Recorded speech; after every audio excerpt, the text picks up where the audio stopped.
Via Kamal ka Nuer Online TV channel anda manduni shankwas nyamle no right no kwaseme ban rach katin content lat kurudin reidoran no ban rach ka roltong wan ki te kain wane alat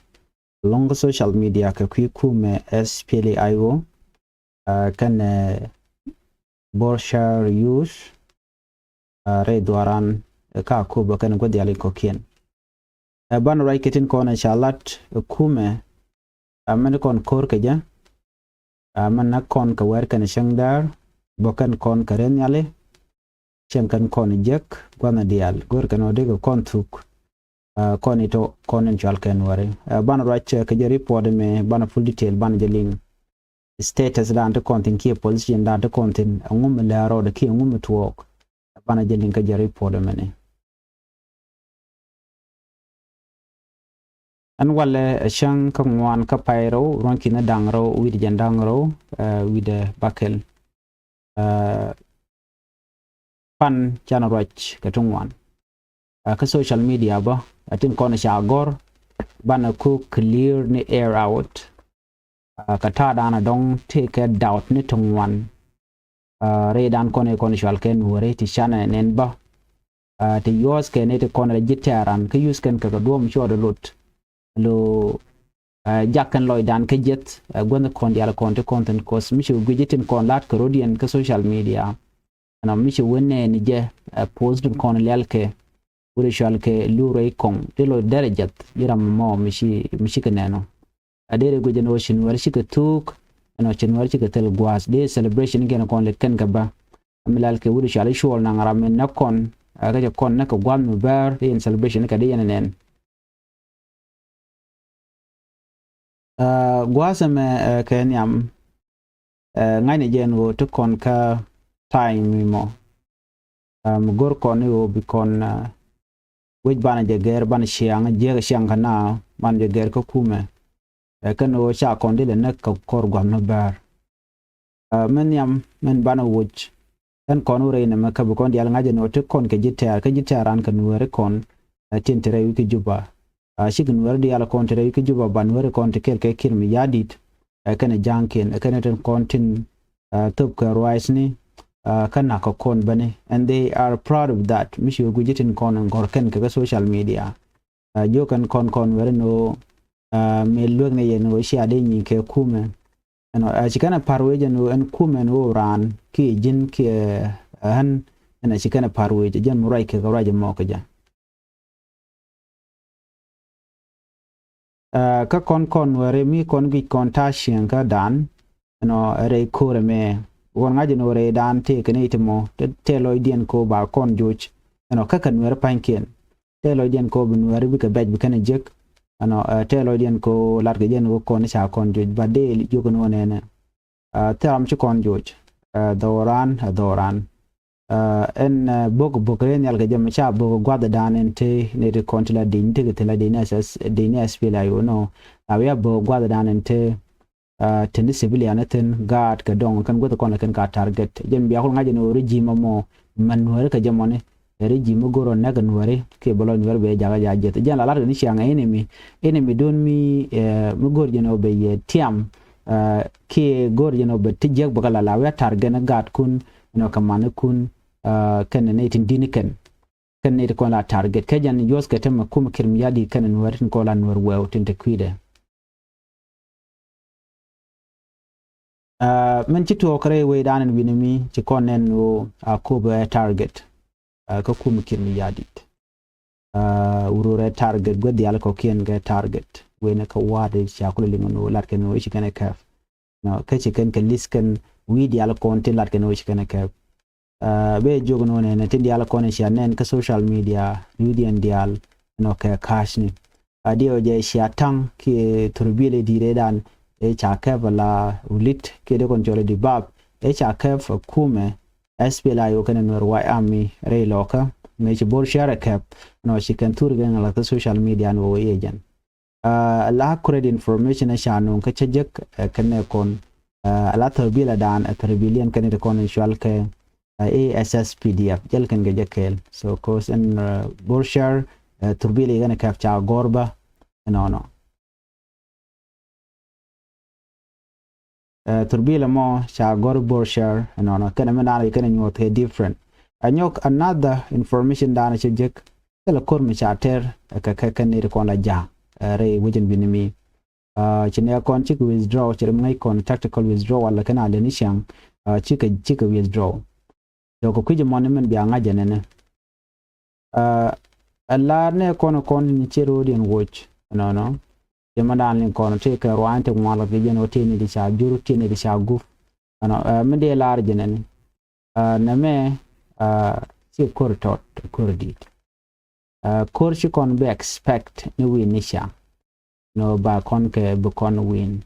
la take tactic no ba use and iten kon ngai kor ko zen kor ni kumandang ro no ane content re duar no kire duaran tinyin ke kum kirmi yadi den goro bat kon no ngai ken mandan lat ke kum kirmi yadi milak de kon kula jakko chilo dan che dia jet min temi chan ngano cha je pus ne ko la jikume Nuer kon la ngala ka pose ke lure kon te la pose menene diala ko ken kon te kwidien alet ken ko buloidan bejat no kon diala ko ken kon tin lian ka ngwak no ka kwa ngwana kwa kenen ke social media na mo jala lat ke enemy always mala le de lung la gore tactic mi beloy nen kon la support ne to bolodien be jaga jaje de gen ta dan lat ke kum kin jadi so shi kon be expect no de kan mo gwa mi beloidan be tet ke je ibiken lat no cheja so mungai kon long dan te ne kon why do we have to surprise and we can go she can we kon ngene ka alaken they are responding correspond kan ka jo ed nyame channel ladene jo we channel ladene ke nyam jene chi point kim yadi ki wuri shal ka pol nang SSPDF che ko munin dang baro bikan area ne SPLA IO bikan ka no mi chi nin dang baro chi ko to ko jetel way out kake then she can mandan and tactical withdraw cha ko latene kon ko ku kale we no she ka wait she can ta ja jo em kan yin wi kan yin ga ka ko tel kor mi cha tel man mi cha yo dio je gan video nen yen kan dial chi aran chi ade nen pin ka tel wele ya wang bo kan ka go ko ken continue ka rodien ten reason ne am jene ne kon chi rodien go jama te mangai kona ko jal kan ka mi dit bo ka jal kan ka tor biele che mangai kona anyok kan me ku yen ku kan celebrate ke social media o ba kul we chi kan ta ye dan chi kan lat ke je nin dang baro chi ko to ko je jen ku kan nyo duin mo no ba we atok e chi ka lo no do chi kan kalat gwastien na me e kai keli o propaganda ki information to chigo so ma bi angach munge den ga nuore chwa do not draw conclusion okay bum kon ka konatin tele mo wain kon dor chale mo to don ene patai che je lina challenge den oken ichi kan ga kef titi tactic kan kon teacher de disclose no mu to go ko right now ngai kon winimi and she point and kir mi yadit neke she can network she can ga ko look no bina communicate ka first of all so la lep kan je kan yin ken kon te ke den bu na ko le bin yodo chi na me che to go nene ba ne kon ngai ken madan let ken so tel mu goro bina dir ke je so mi shalinga chala de kum kir mi yadit and o te ka kor mi choda la de cha ya SPLA IO cha ka joji ken wer wa am kel tara kel wa kach ka jenum anyam mon de na go rebel nya wala bidum jene gwato mena Borshar tang cha gor Borshar chala do de ka laro ken rawdo to kele ne mo wachi ngane ga chika jiak no yo genetic problem charo de ger to kwa ka dio chika jiak ben gene palpin ko tele gwa weten ma ku SSPDF ku feel proud longa yo kan celebrate ke video ni lat kan o chine kap kan tele korenga kel tele kor misalat shanga danan shaje ling en o chi kor to everybody ke social media be ngach bikan ne te kon batin kon la ji kum kirm yadi bikan ngach no wudi chalka me Gerald Paul nang me deneke kan en werken counter right kel so run bala we mi di longwa dana wur zol weben se ke report dana shalat kwa semene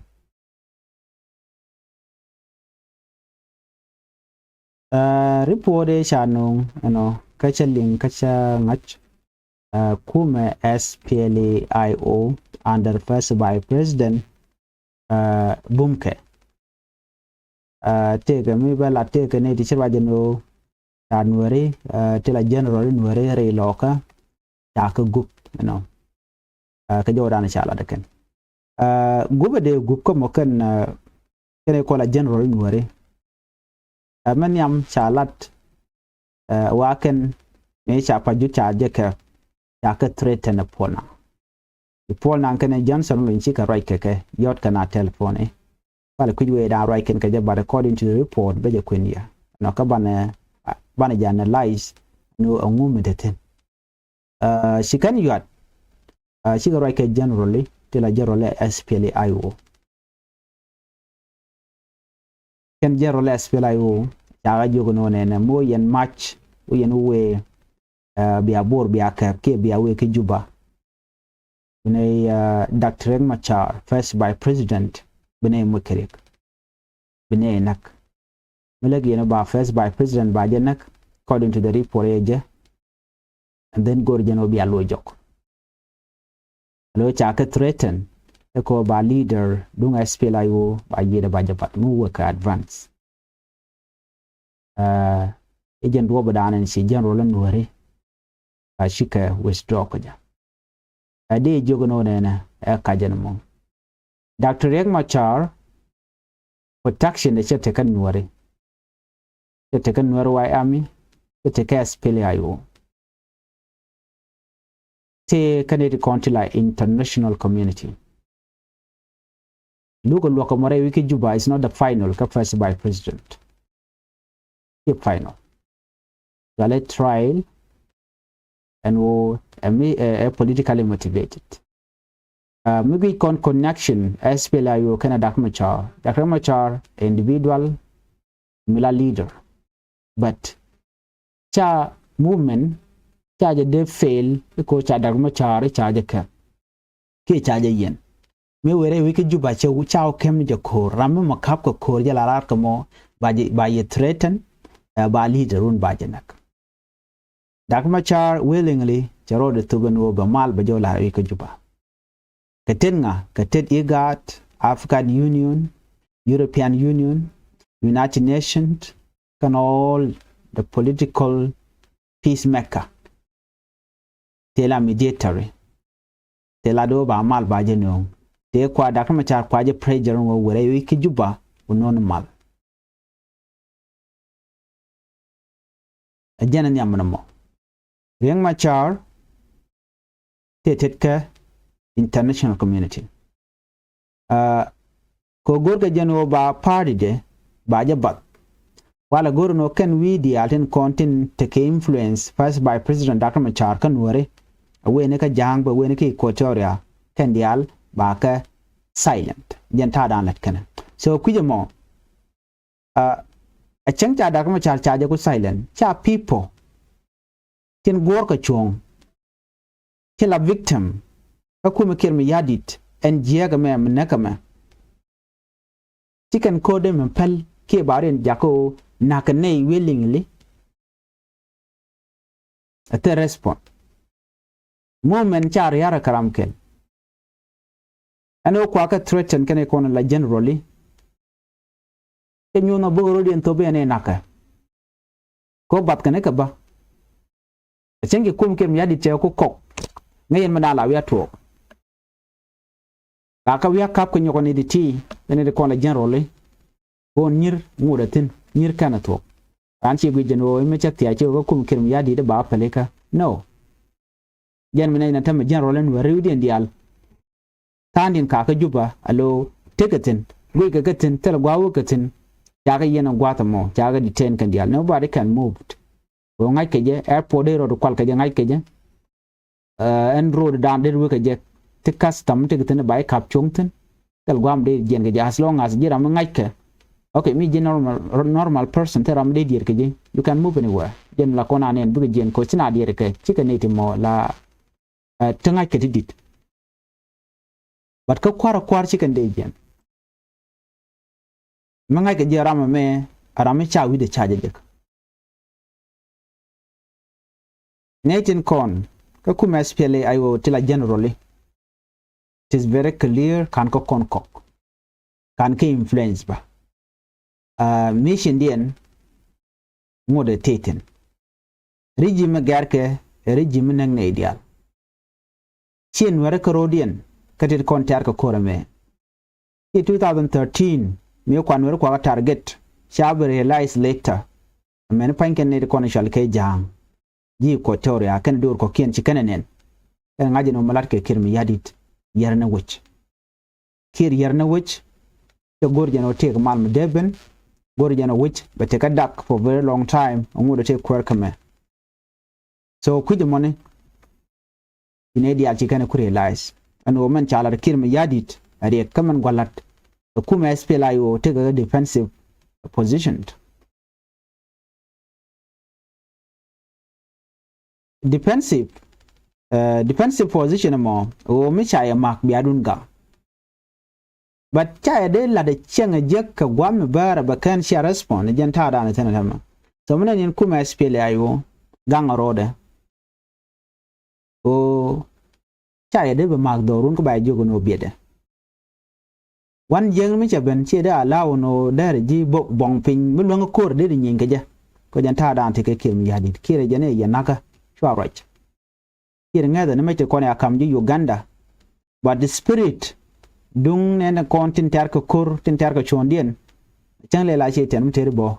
bukan le ne luang do me tin jene nuari ka ji ko chore akane jang kon charen mat nget kenen wonene bikin mi yadit ke jen 2026 me badin jen ko kin mi yadit men chalat changa jene dia melet kena jangach kume gorkano top kena gorkano kam kena gadkin nyekien en kume kin mi yadit jenta dan tegeten kirmi yadit mungui kone wena ka kwar ko ken chicken galat kwarka chimungui kone de kon president self kim yadit fonde te nyade ni adut kir ma yadit jaram dan la senior presidential envoy in tamurai kono for a special program nyade take a kel mi kono kon kati kokien mi yadit kan chongo gwadamo tere beka nyandeng la first by president me pilot gwada kuma charme change malet nying election ka kiti dial ya gale cha nyom ko ingeje mabiur nyandeng garang ta kwanya la kwar mana vice president jen cha kwanya la kwar minister of environment a policy ne dire mo kam ko janga kam ko jagat garang lo ler che nan kana gat ken nyeken nan kana ke re kuma ka ko biken ka banten la chere maybe they are leaving their legacy to them e yer kan which jakan gan South Sudanese dial ko biken yo wure chala kol manyang juk a senior presidential advisor ngai kon diala kol manyang juk te nyaada ba re kuma ka kwarba akwar re kuma ka kol manyang juk nyaade a senior advisor yale atong kol manyang a minister of transport na di ne ka nyandeng gade ni mabiur kir nyaade na adut kir kan dial tigre kuma ka ke ministry kan dial tidit minister of transport minister of environment na me senior presidential advisor of senior presidential envoy adut kir mayar manager gujbe you try to figure out ano kir ngum le demo yara which dien nentene dial tiken ka power kan dial kira tin yal gwad mi ka tap nyuna which jaram dan ku country ku je nang ku je lead ka wrong direction and then tin ke election kol manyang yu tin le mobilization bo jen shanen chajo condemn bo ne tual ke Twitch East County use ngane jane ko che ko jogo no yen we can share don involve ka kor tuoge share ko lo ka kor e kol manyang juk ya tel gwas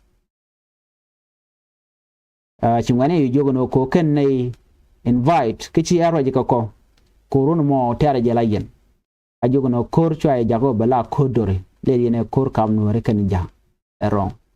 ne ti mission dien mrai kone mission dien wodi we can come we can yar but we come nuare kan jang tin me kam nuare kan jang already ka let kan gat ken let kan ka kwara jim ko ne no cha ko janga je no let kan gat ken kwarka what remain ti jang ti kan realize no gwal choose ne ka no wan cha dor cha le no ye nuare kan jang lo kwa ku kan kom ko la kan ka ji kan development ji kan let ko kana ku kan nak lat kan no te kan nuare nya ka ka nyen ne nyen tamma si kan realize ano kan nuare kon gwal use kir mi yadit